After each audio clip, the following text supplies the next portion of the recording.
Hey guys, welcome to my channel or welcome back to my channel. So today is February 5th in the Bible through a year.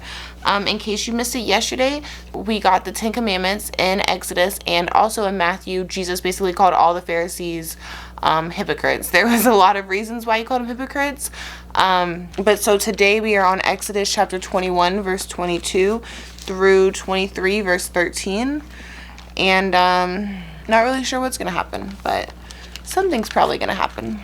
Now suppose two men are fighting, and in the process they accidentally strike a pregnant woman, so she gives birth prematurely.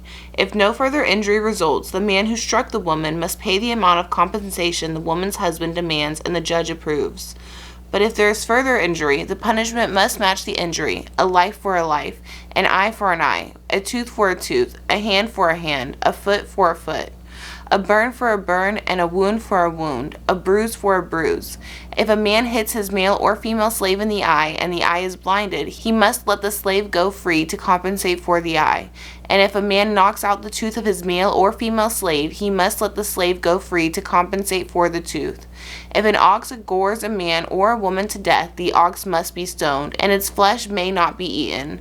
In such a case, however, the owner will not be held liable. But suppose the ox has a reputation for goring, and the owner had been informed but failed to keep this under control.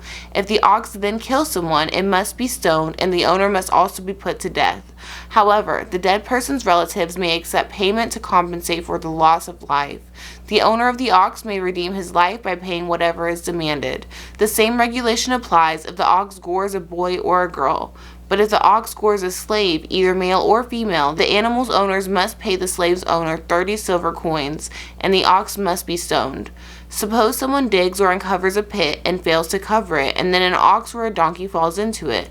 The owner of the pit must pay full compensation to the owner of the animal, but then he gets to keep the dead animal. If someone's ox injures a neighbor's ox and the injured ox dies, then the two owners must sell the live ox and divide the price equally between them. They must also divide the dead animal. But if the ox had a reputation for goring, yet its owner failed to keep it under control, he must pay full compensation, a live ox for the dead one, but he may keep the dead ox.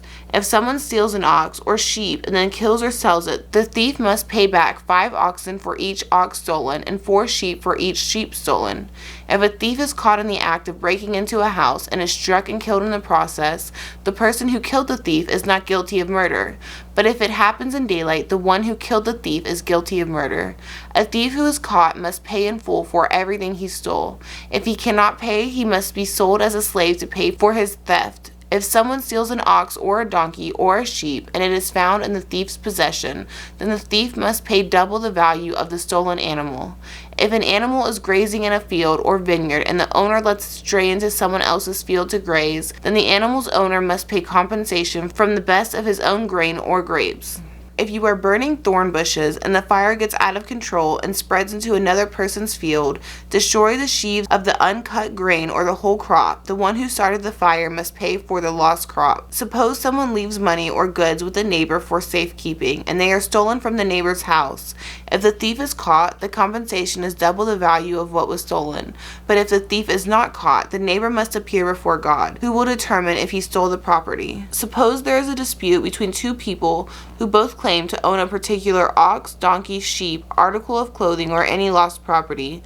Both parties must come before God, and the person whom God declares guilty must pay double compensation to the other. Now suppose someone leaves a donkey, ox, sheep, or any other animal with a neighbor for safekeeping, but it dies or is injured or is taken away, and no one sees what happened. The neighbor must then take an oath in the presence of the Lord. If the Lord confirms that the neighbor did not steal the property, the owner must accept the verdict, and no payment will be required. But if the animal was indeed stolen, the guilty person must pay compensation to the owner. If it was torn to pieces by a wild animal, the remains of the carcass must be shown as evidence, and no compensation will be required. If someone borrows an animal from a neighbor and it is injured or dies when the owner is absent, the person who borrowed it must pay full compensation. But if the owner was present, no compensation is required. And no compensation is required if the animal was rented, for this loss is covered by the rental fee.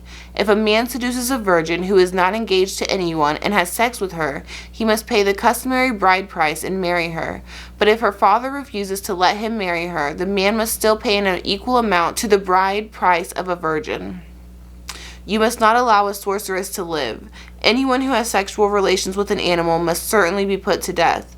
Anyone who sacrifices to any god other than the Lord must be destroyed. You must not mistreat or oppress foreigners in any way. Remember, you yourselves were once foreigners in the land of Egypt. You must not exploit a widow or an orphan. If you exploit them in any way and they cry out to me, then I will certainly hear their cry. My anger will ablaze you and I will kill you with the sword. Then your wives will be widows and your children fatherless. If you lend money to any of my people who are in need, do not charge interest as a moneylender would. If you take your neighbor's cloak as security for a loan, you must return it before sunset. This coat may be the only blanket your neighbor has. How can a person sleep without it? If you do not return it and your neighbor cries out to me for help, then I will hear, for I am merciful. You must not dishonor God or curse any of your rulers. You must not hold anything back when you give me offerings from your crops and your wine. You must give me your firstborn sons. You must also give me the firstborn of your cattle, sheep, and goats. But leave the newborn animal with its mother for 7 days, then give it to me on the 8th day. You must be my holy people. Therefore, do not eat any animal that has been torn up and killed by wild animals. Throw it to the dogs.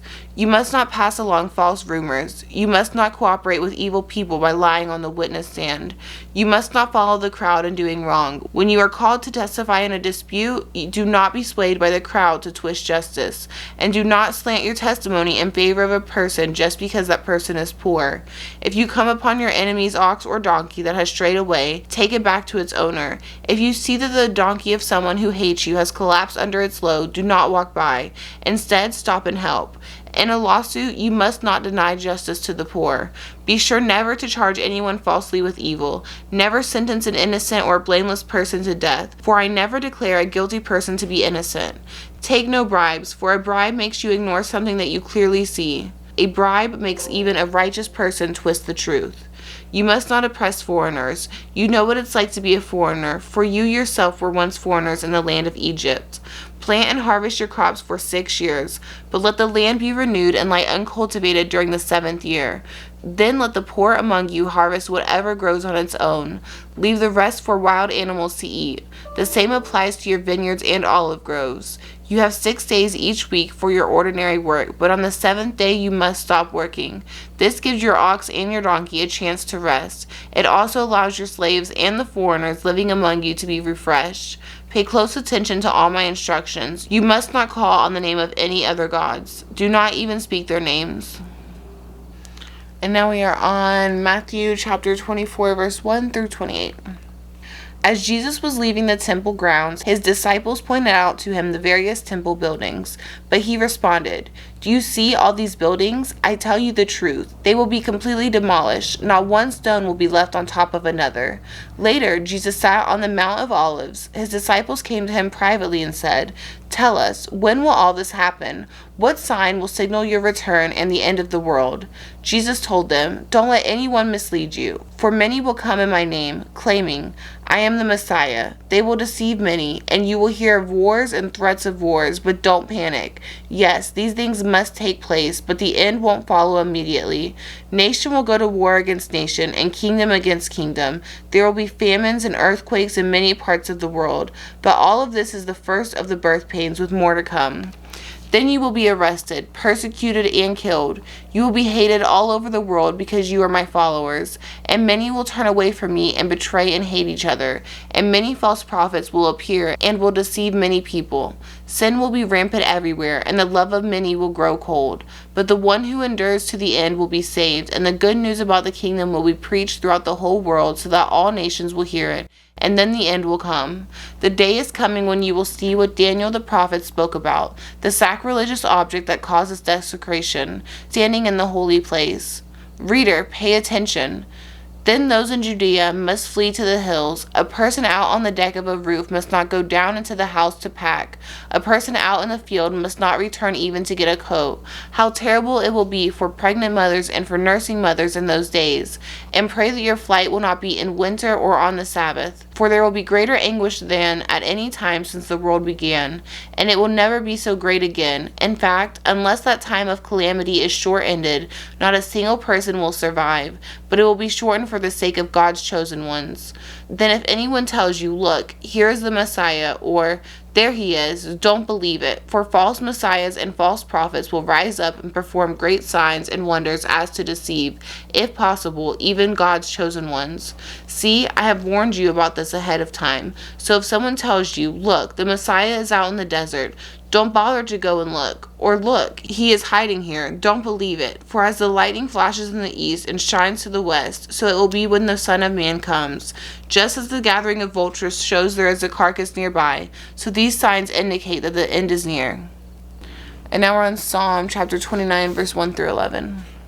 Honor the Lord, you heavenly beings. Honor the Lord with his glory and strength. Honor the Lord for the glory of his name. Worship the Lord in the splendor of his holiness. The voice of the Lord echoes above the sea. The God of glory thunders. The Lord thunders over the mighty sea.